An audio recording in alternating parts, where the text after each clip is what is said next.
Hello students, today's topic is about food laws concerning hygiene and safety and implementation. The objectives of this topic are to understand about various laws, standards associated with safety, hygiene and implementation. Apart from that, we will also try to understand about various regulatory authorities and organizations dealing with food laws and associated activities. To start with, let us look into the history of food laws. Food laws were among the earliest of enactments known to man. Governments over many centuries have endeavored to provide for the safety and wholesomeness of man's food by legal provisions and appropriate action. Over the years also, rude forms of fraud such as adding worthless substances to food or extracting valuable constituents from it have been followed by sophisticated methods of adulteration more difficult to detect. But the birth of modern chemistry in early 19th century made possible the production of materials processing properties which are similar to normal foods, which when fraudulently used did not readily attract the attention of unsuspecting purchaser.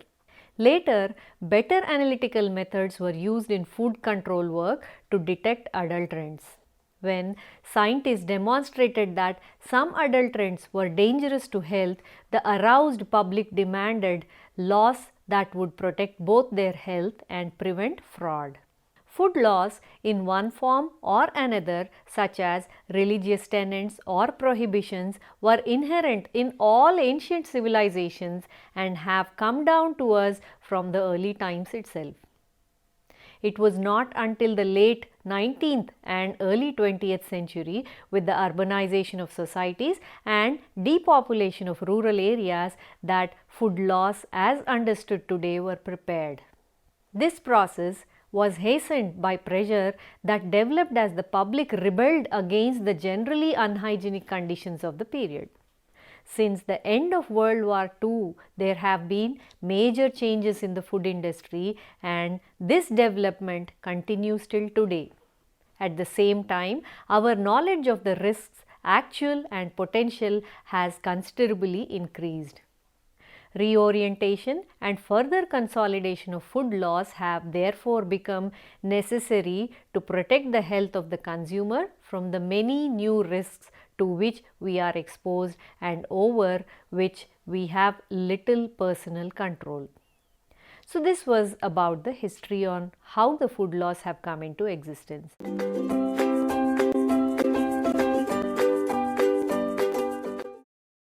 Let us now get on the Food Safety and Standards Act 2006 rules and regulations.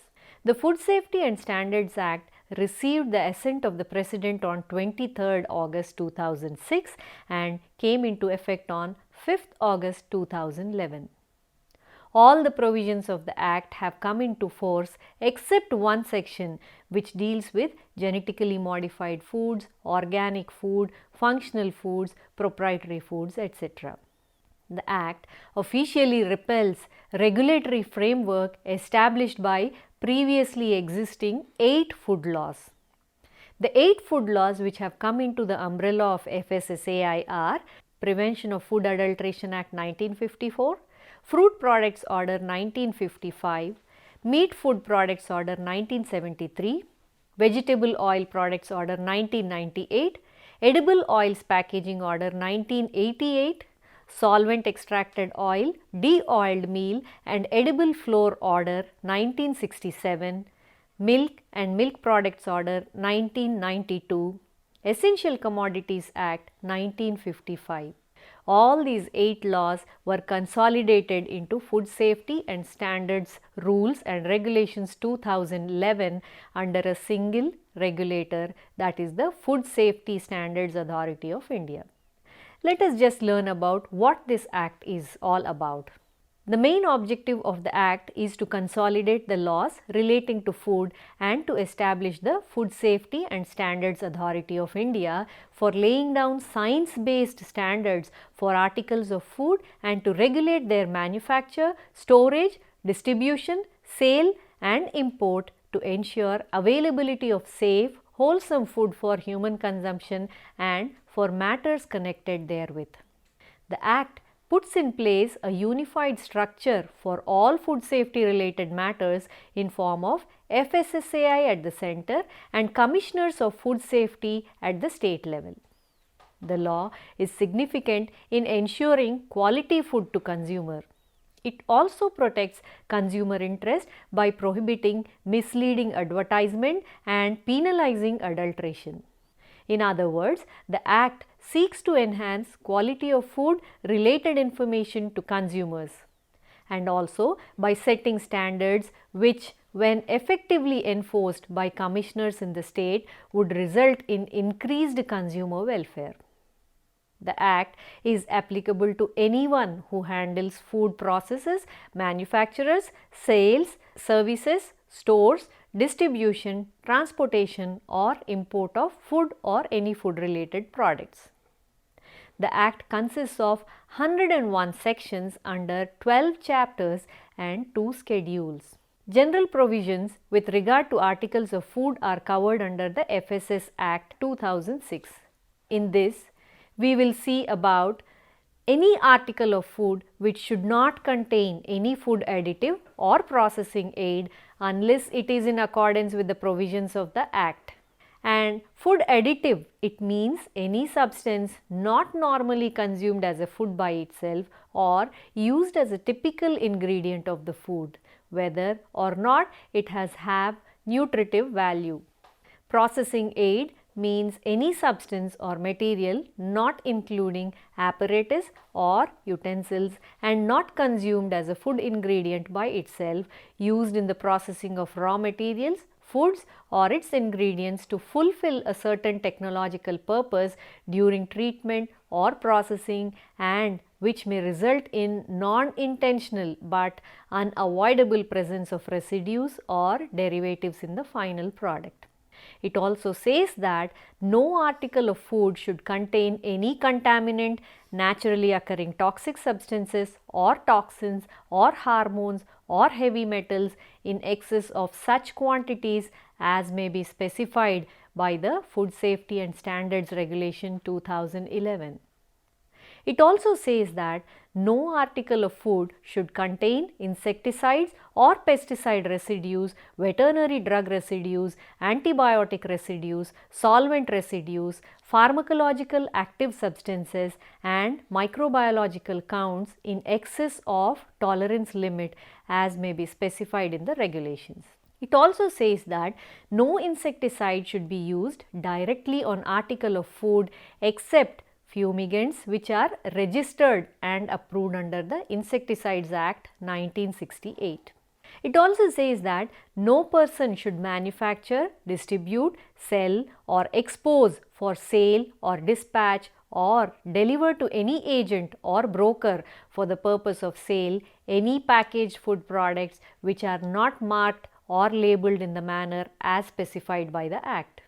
The Food Safety and Standards Regulation 2012 also says that every food business operator shall ensure that labeling and presentation of food, including their shape, appearance and packaging, and the packaging materials used should be in the manner in which they are arranged and the setting in which they are displayed. No advertisement should be made of any food which is misleading or deceiving or contravenes the process of this Act. There are some provisions which are said in the Act which relates to import of foods also. It says that no person should import into India any unsafe or misbranded or substandard food or food containing extraneous matter. Any article of food for the import of which a license is required under any act or rules or regulations except in accordance with conditions of the license, and any article of food in contravention of any other provision of this Act or any rule or regulation made thereunder or the Act. There are some provisions relating to import of food also. No person should import into India any unsafe or misbranded or substandard food or foods containing extraneous matter.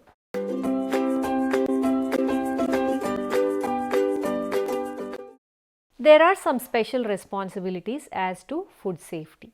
No food business operator should employ any person who is suffering from infectious, contagious or any kind of disease.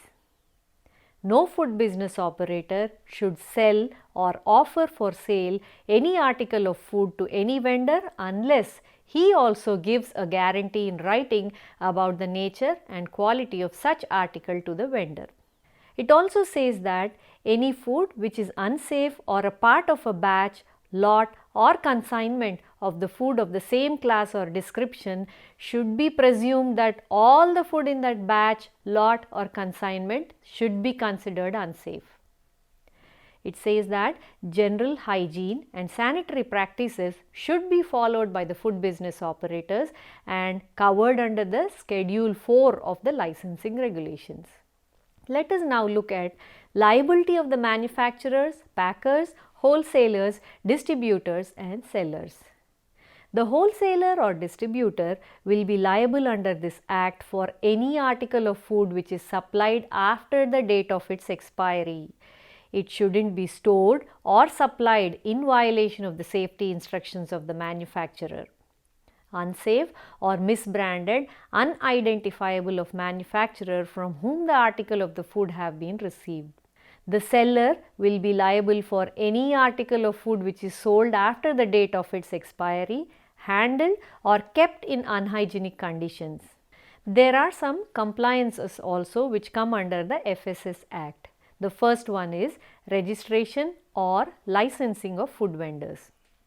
All the food vendors that have been contracted by the company need to be registered or licensed under the new FSS Act.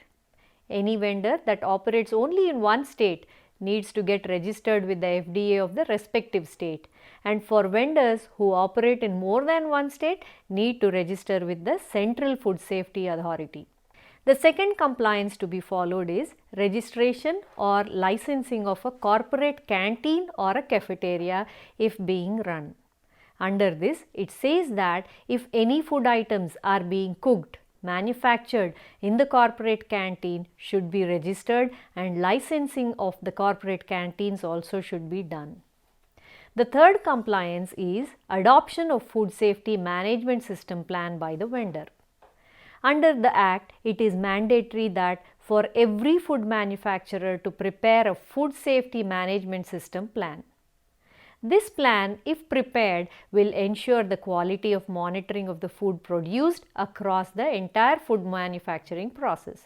And this plan should be reviewed annually and its implementation needs to be monitored. Then the next compliance to be followed is to use potable water for cooking. All the food manufacturing bodies and food serving canteens need to get the water from their water source tested for potability. This would ensure that the water being used for cooking is drinkable and is safe for human consumption. The next compliance is for documentation of food quality monitoring initiatives. Any vendor should undergo a regular audit, and this regular audit reports can be done by an internal auditor, and it can be done as a monthly or a quarterly audit report by a food safety or hygiene auditor coupled with monthly, quarterly food. Water and hygiene swab testing reports and documentation of the steps taken for rectification of errors in case of any non-compliance to the standards found would complete the documentation required for safeguard against the rough sides of the law. Then apart from that, there are some food safety standard regulations given in 2011. The first one are food safety and standards for licensing and registration of food businesses. This details the licensing and registration procedure. Generally, the application for registration should be in Form A for petty food business operators, and the application for registration should be in Form B for food business operator. The Central Licensing Authority is licensing authority for food business, which falls under Schedule 1 of this regulation. Then there are some food safety and standard regulations for packaging and labeling. no person should manufacture, distribute, sell or expose for sale or dispatch or deliver to any agent or broker for the purpose of sale any packaged food products which are not marked and labeled as per the regulations. Then we have the food safety and standards for food product standards and food additives.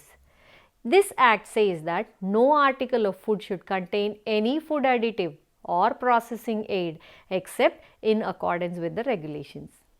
Later, we have food safety and standards for prohibition and restriction on sales regulation. This regulation provides for prohibition of sale of certain admixtures, restriction on use of certain ingredients, prohibition and restriction on sale of certain products, and restrictions related to conditions for sale. Then we have the food safety and standards for contaminants, toxins and residues. This says that no article of food should contain any contaminant, naturally occurring toxic substance or toxins or hormone or heavy metals in excess of such quantities as may be specified in the regulations. Then we have the food safety and standards for laboratory and sampling analysis. This regulation provides for recognition and accreditation of laboratories, research institutions and referral food laboratory notified laboratories for import, procedure for sampling, etc. Apart from these regulations which come under the Food Safety and Standards Act 2006 and 2011, we also need to learn about other laws which are applicable to hygiene, safety and implementation. Now, these laws will not be directly relevant to the food consumption or food manufacturing procedures, but they are very important to be understood as a part of the laws which are applicable on hygiene, safety and implementation with respect to foods.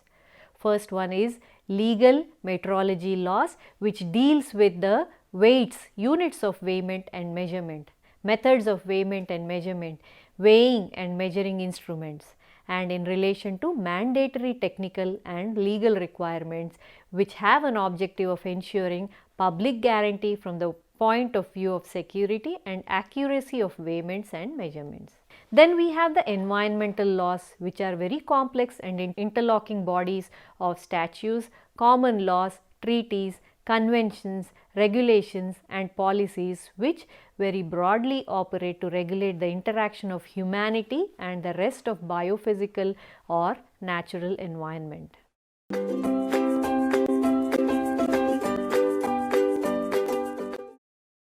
Now, let us go to the food standards.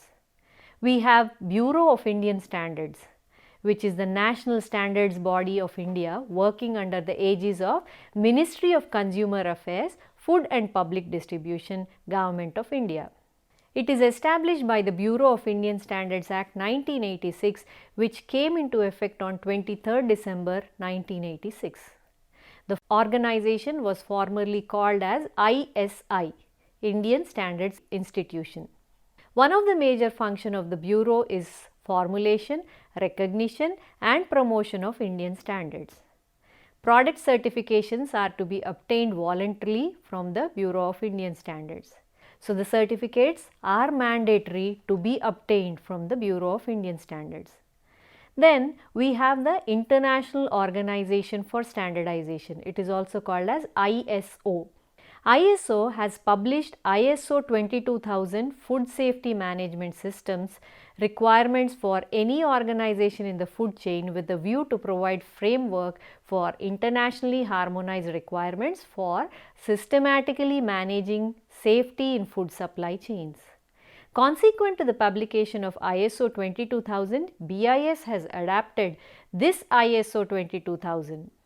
And this standard integrates the principles of HACCP. HACCP means Hazard Analysis Critical Control Point.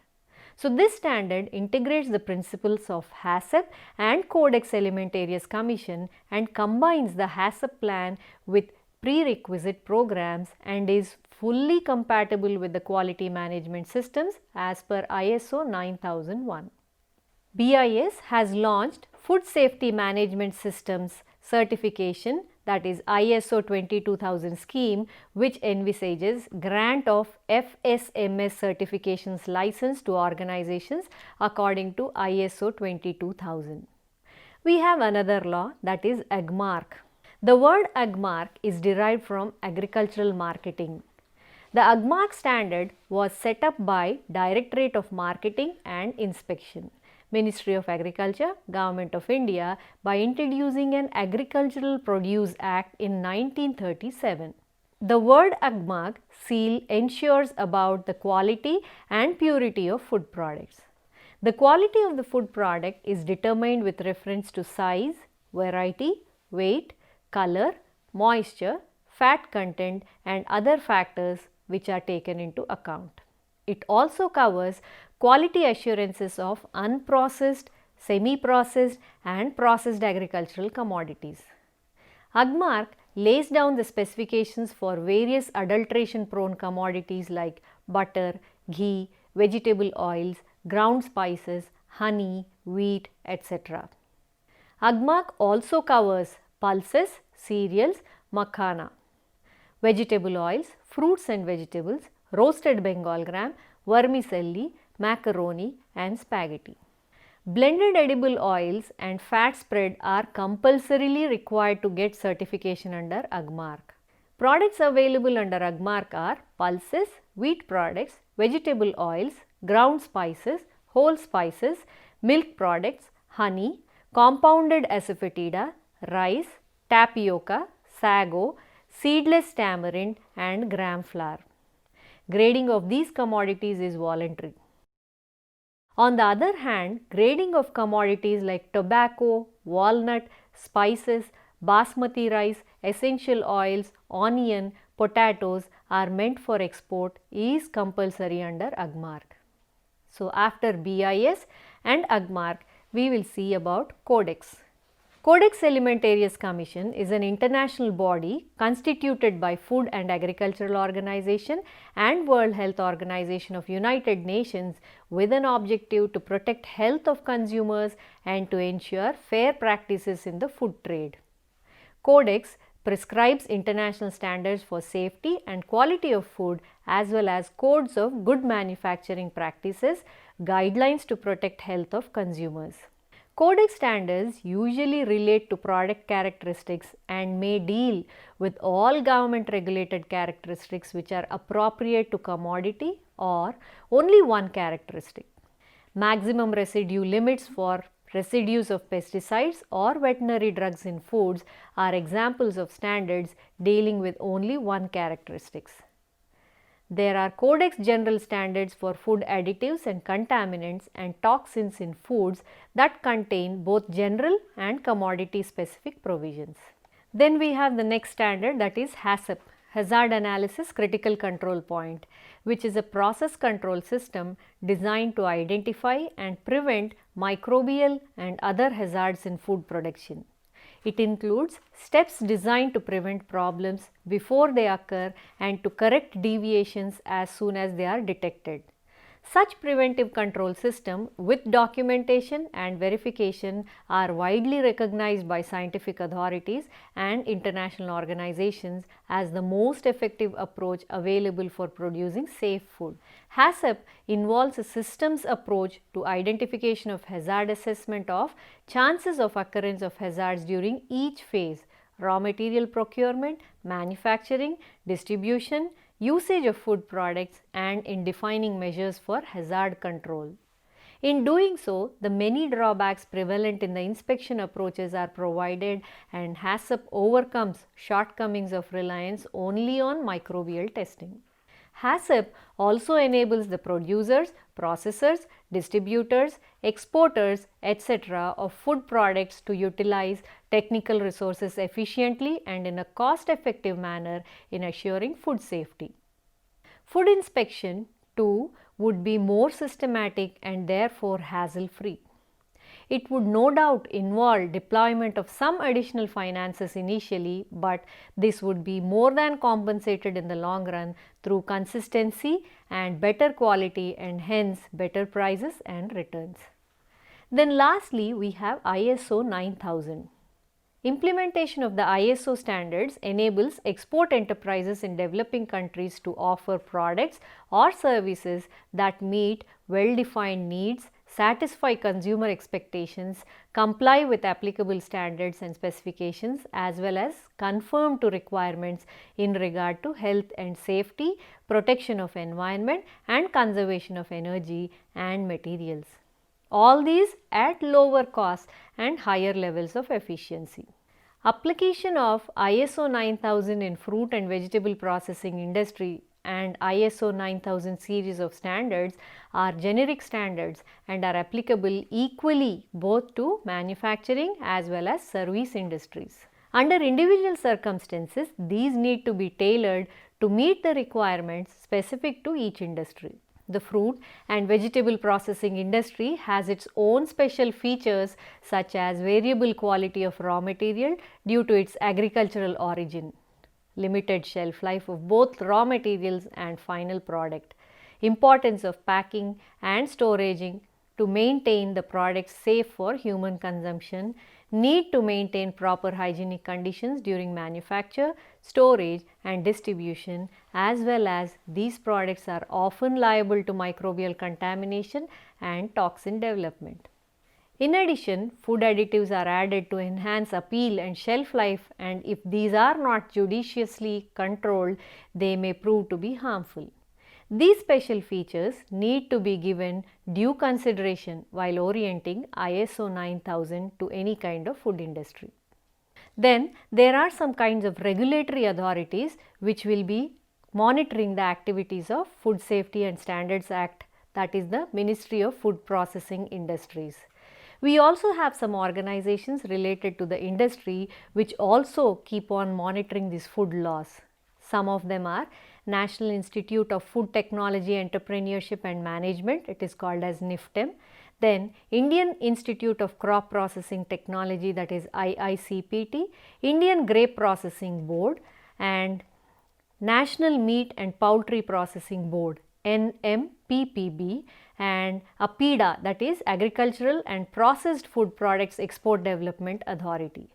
These are some of the organizations, and some more are Marine Products Export Development Authority, that is MPEDA, which keep on helping and monitoring the food laws and safety standards for India.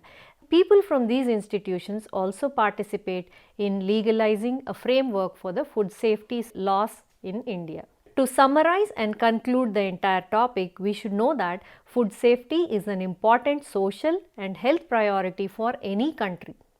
Apart from health, food safety is vital for economic growth and progress as well. In India, the food processing industry holds tremendous opportunity. It has high employment potential, can boost exports of agro products out of the country and also provide better returns to farmers for their produce. However, this is possible only if food safety laws and standards are effectively enforced in the country. Despite having a legal framework in place, India still struggles with enforcing food safety norms and standards effectively.